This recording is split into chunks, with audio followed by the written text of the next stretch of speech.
saya Preti Magdalena Silalahi, NIM 1804117190, grup F semester 5, jurusan PAK atau Pendidikan Agama Kristen. Di sini saya akan mempraktekkan suatu pembelajaran mata kuliah praktek teknologi pembelajaran PAK. Shalom untuk anak-anak semua. Sebelum kita memulai pembelajaran kita, mari kita melakukan ibadah singkat. Mari kita bernyanyi.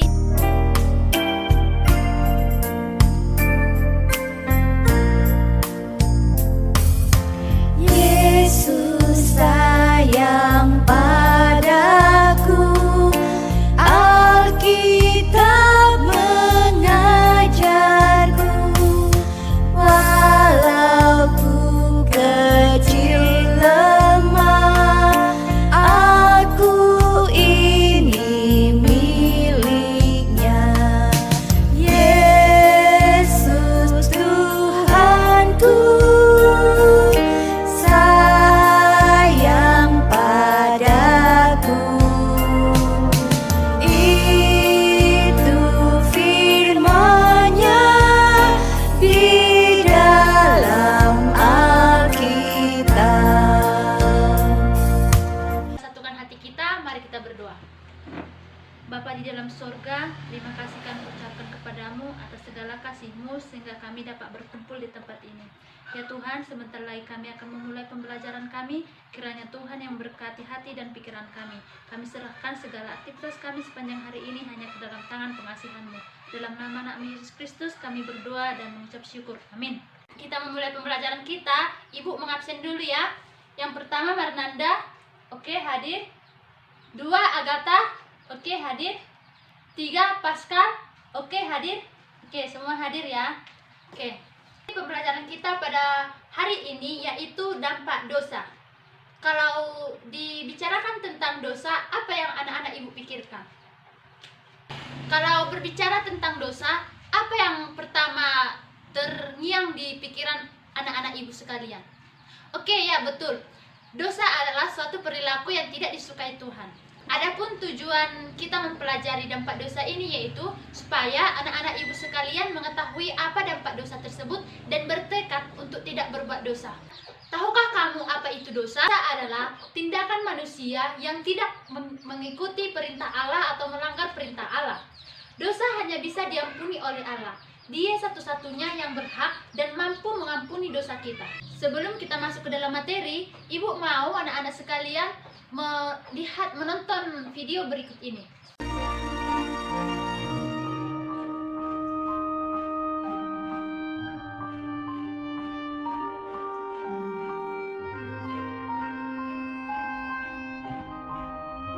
Setelah diusir dari Taman Eden, Bapak Adam dan Ibu Hawa mempunyai 2 anak laki-laki.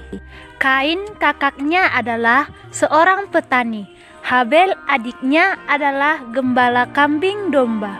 Suatu hari, tibalah waktunya bagi Kain dan Habel untuk memberikan persembahan kepada Tuhan. Lalu Kain mempersembahkan sebagian hasil tanah itu kepada Tuhan. Tetapi Tuhan tidak menerima persembahan dari Kain. Dan Habel juga mempersembahkan daging lemak anak sulung kambing dombanya. Api dari langit membakarnya, tanda bahwa Tuhan menerima persembahan Habel. Hati Kain menjadi sangat marah dan wajahnya menjadi muram.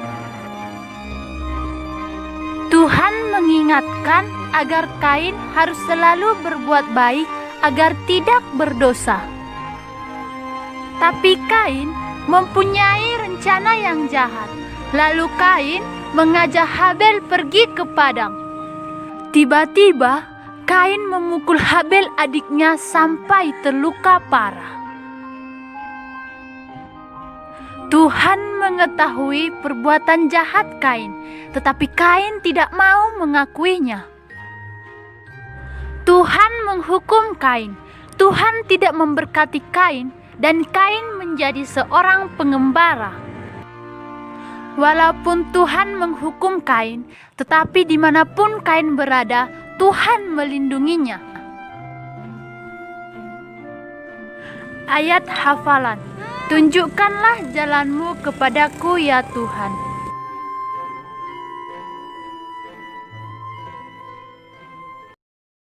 Apakah dampak dosa itu? Dosa dapat berdampak terhadap diri sendiri maupun diri orang lain. Dampak buruk bagi orang lain misalnya, ketika kita menyakiti hati teman kita, maka akan menimbulkan sakit hati kepada teman kita tersebut. Dan kita itu tidak menimbulkan dia untuk bunuh diri, akan tetapi dapat menimbulkan kesedihan yang berkepanjangan bagi mereka. Sedangkan dampak dosa bagi diri kita sendiri yaitu kita akan dikejar-kejar rasa bersalah. Kita tidak tenang, cemas, dan kita tidak akan merasa damai. Kisah dari Kain dan Habel yang diceritakan di dalam kejadian tersebut atau dari video yang udah anak ibu tonton tadi menggambarkan bahwa perbuatan dosa Kain membunuh Habel adiknya hanya karena amarah dan rasa iri terhadap Habel. Apa yang dilakukan Kain tidak menyakiti adiknya, namun membuat sedih kedua orang tuanya. Kain telah membunuh Habel, dampak pada Habel, yaitu adiknya Habel itu meninggal dunia. Dampak lainnya yaitu orang tuanya merasa bersedih. Oleh karena itu, Kain harus mengakui kesalahannya kepada Tuhan, dan dia harus mengakui kesalahannya kepada Tuhan dan meminta pengampunan dari Tuhan. Oke anak-anak ibu sekarang mau bertanya, siapa yang dapat mengatasi dosa-dosa kita? Oke, bagus. Hanya Allah seorang yang dapat mengampuni dosa-dosa kita. Hanya Yesus, anak Allah, yang dapat menyucikan kita dari dosa. Inilah salah satunya jalan yang tersedia di muka bumi ini. Tidak ada jalan lain, seperti yang ditulis dalam Alkitab 1 Yohanes 1 ayat 7-9. Kita hidup di dalam terang sama seperti dia di dalam terang. Maka kita beroleh persekutuan seorang dengan orang lain, dan darah Yesus, anaknya itu menyucikan kita daripada segala dosa. Di dalam ayat ini sudah jelas bahwa hanya Yesus yang dapat menyucikan kita dari dosa kita.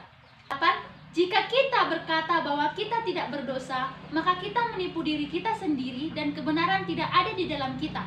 Jika kita mengaku dosa kita, maka Ia adalah setia dan adil, sehingga Ia akan mengampuni segala dosa kita dan menyucikan kita dari segala kejahatan. Untuk anak-anak ibu sekalian, kita harus menghayati segala perbuatan yang telah kita lakukan.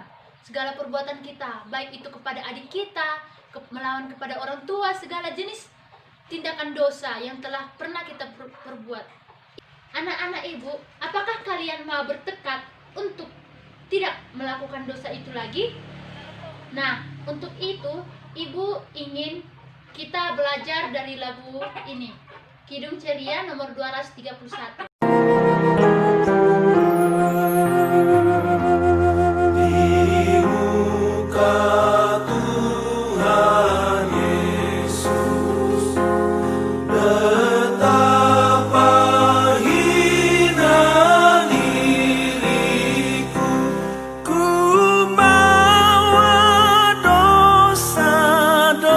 Dosaku di muka Tuhan.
Untuk itu, kita harus mengakui kesalahan kita. Dari lagu ini, anak-anak ibu udah merasakan kan gimana kita telah banyak berbuat dosa, dan kini kita harus minta pengampunan kepada Allah supaya kita selalu dituntun oleh Roh Kudus tidak berbuat dosa lagi. Oke? Baiklah, ibu akan memberi kesimpulan tentang materi kita ini, yaitu dosa adalah tindakan manusia melanggar perintah Tuhan atau firman Allah. Dosa berdampak pada diri sendiri, yaitu kita akan merasa dihantui, kita merasa bersalah, kita tidak tenang, kita cemas, dan menjadi tidak nyaman dan tidak damai. Selain itu, dosa yang kita lakukan dapat berdampak buruk kepada orang lain, yaitu dapat menimbulkan rasa sakit hati kepada orang lain, kepedihan yang berat, dan siksaan yang berkepanjangan. Dampak yang lebih jauh dari dosa yaitu penghukuman kekal. Dosa menghancurkan dan memisahkan manusia dari Allah. Allah memandang dosa sangat serius. Oleh karena itu, kita jangan menganggap enteng dosa. Setiap dosa yang kita buat harus kita akui supaya hubungan kita. Tuliskan di buku catatannya dan ibu periksa untuk minggu depan. Oke anak-anak ibu, demikian pembelajaran kita hari ini. Mari kita berdoa. Mari kita berdoa. Allah pengasih, kami mengakui bahwa kami adalah orang-orang berdosa yang sering melawan perintah Allah. Sinarilah hati dan pikiran kami dengan terang Roh Kudus, agar hati dan pikiran kami selalu dituntun ke arah yang benar. Dalam nama Yesus Kristus kami berdoa. Amin. Apa aku mengingat supaya hubungan kita dengan Tuhan atau terhadap sesama itu berjalan dengan baik. Oke anak-anak ibu, sekianlah pembelajaran kita hari ini.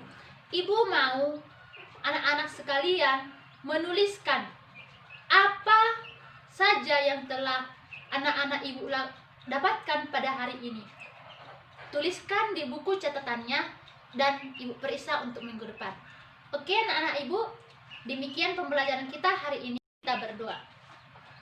Allah pengasih, kami mengakui bahwa kami adalah orang-orang berdosa yang sering melawan perintah Allah. Sinarilah hati dan pikiran kami dengan terang Roh Kudus, agar hati dan pikiran kami selalu dituntun ke arah yang benar. Dalam nama Yesus Kristus kami berdoa. Amin.